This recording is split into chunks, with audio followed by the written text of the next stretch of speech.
The biggest challenge for businesses today? It's not competition. It's risk.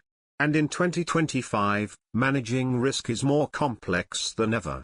Join our conversation to learn more. All right, so we're diving deep today into something every business leader, really anyone in the business world, is thinking about right now, and that's risk. Risk. How to handle it, how to even think about it heading into 2025. Right.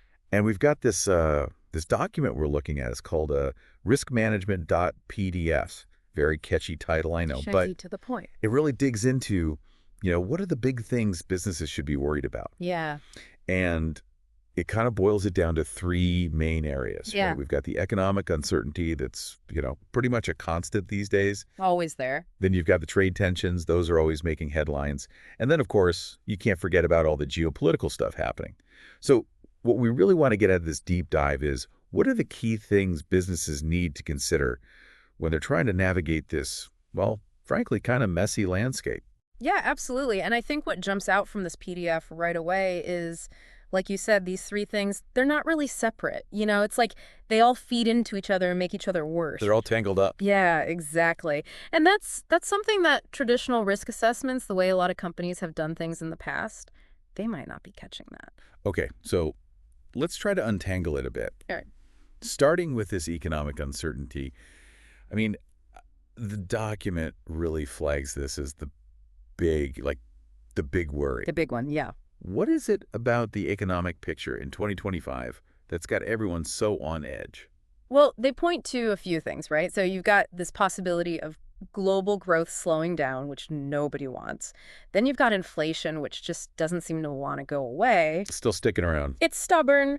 And then on top of all that, you have the central banks doing their thing with interest rates. Oh, yeah. Will they, won't they? How much will they? Exactly. It's totally unpredictable. And so when you add all that up, I mean, it creates a situation where things can change really quickly. Like whiplash. Yeah. And that makes planning, like really planning for the future, investments, all that stuff, it makes it much, much harder for businesses. Yeah. You don't know what's coming next week, let alone next year. Exactly. So you've got that. And then, like we said, you layer on these trade tensions. We've seen the headlines, tariffs, trade wars, all that. But what's the document saying about the specific impacts these tensions could have on businesses as we head into 2025? So it's not just about the tariff themselves anymore. It's deeper than that now. Right. It's the knock-on effects. It's those ripple effects you were talking about. So you've got disruptions to global supply chains. Those are still a huge problem. Those have been going on for a while now, though. Yeah, and they're not going away anytime soon, according to this document. Mm-hmm. And then you've got this constant uncertainty about what the rules are going to be. Like literally, what are the rules of the game going to be next month, next year? It's hard for businesses to plan when the rules keep changing. And then, on top of all that, businesses are having to rethink their whole sourcing strategies. Like where they get their stuff from. Exactly. Like, do we need to find new suppliers? Can we rely on the ones we have? It's a big mess. Okay, so we've got the economic uncertainty, we've got the trade tensions, and then kind of looming over all of it, you have what they call the geopolitical events. Now, when they talk about this in terms of risk for businesses, what kind of things are they actually talking about? Well, it's a pretty wide range of things, right? You've got political instability in parts of the world that are really important for, resources and stuff. Oh, right. Like if a key oil-producing country suddenly has a revolution or something. Exactly, that kind of thing. And then you've got actual conflicts, wars, unfortunately. Yeah, those are definitely not good for business. No, not at all. And then kind of more broadly, you've got just the shifts in global power dynamics. Who's up, who's down on the world stage. Right. And that can change everything. It can. And the point the document makes is that these geopolitical things, they don't just directly impact businesses, like a war breaking out and suddenly you can't ship your products. Right. They also make the economic uncertainty and the trade tensions even worse. Like if you have instability in a place that produces a lot of, say, copper, well, that's going to drive up the price of copper everywhere, which feeds into inflation. And messes up your supply chain. Exactly. So it's all connected. So it's not just like these three separate risks. It's like a three-headed monster. That's a good way to put it, yeah. They all work together to make things more difficult. Okay, so the PDF paints this, kind of bleak picture, but it's also called, how businesses are managing these risks. Right. So what are they saying? Like, are they giving actual advice on what to do? It's interesting. It's not really like a how-to manual, you know? It's more about a shift in mindset. Okay, so what does that mean? So they're saying that businesses need to be a lot more agile, more adaptable. They can't just stick to the old ways of doing things. So ditch the 5-year plan. Well, maybe not entirely, but definitely be ready to adjust it. Be ready to pivot. Yeah, exactly. So they talk about moving away from those static approaches where you just react to things as they happen.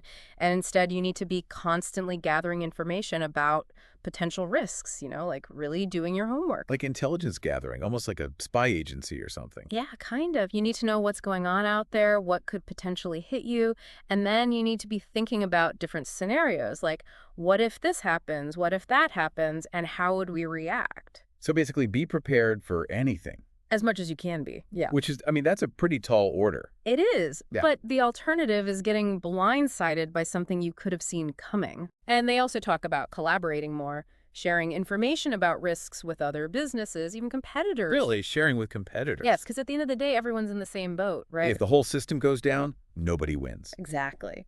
So it sounds like the big takeaway from this PDF, from our deep dive here, is that, yeah, things are looking pretty complex, pretty interconnected, all these risks feeding into each other. Yeah, that's the big picture for sure. And so businesses really need to, I don't know, step up their game when it comes to managing risk. Absolutely. They need to be thinking about risk in a whole new way. More dynamic, more proactive. Exactly. And the document really drives that point home. Mm-hmm. Like the old ways of doing things, they might not cut it anymore. So this is like a wake-up call.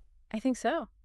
And, all this talk about interconnectedness, these different risks playing off each other, it gets me thinking there's probably a whole bunch of risks that we're not even considering, things that are kind of hidden right now. Oh, yeah, absolutely. Like, what about the risk of, I don't know, some totally new technology coming out of nowhere and disrupting everything? That's a great example.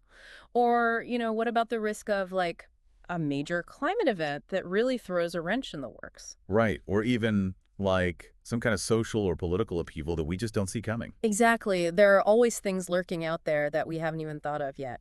So I guess the real challenge is to be as prepared as possible for the known risks while also keeping an eye out for the unknowns, the things we can't even imagine yet. That's the key, yeah. It's about being flexible, adaptable, and always learning, always trying to stay ahead of the curve.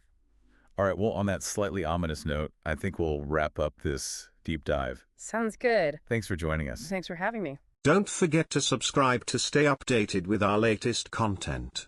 If you find this video helpful, like to support us, comment to share your thoughts, and share to spread the value to more people. Thank you for being part of our community.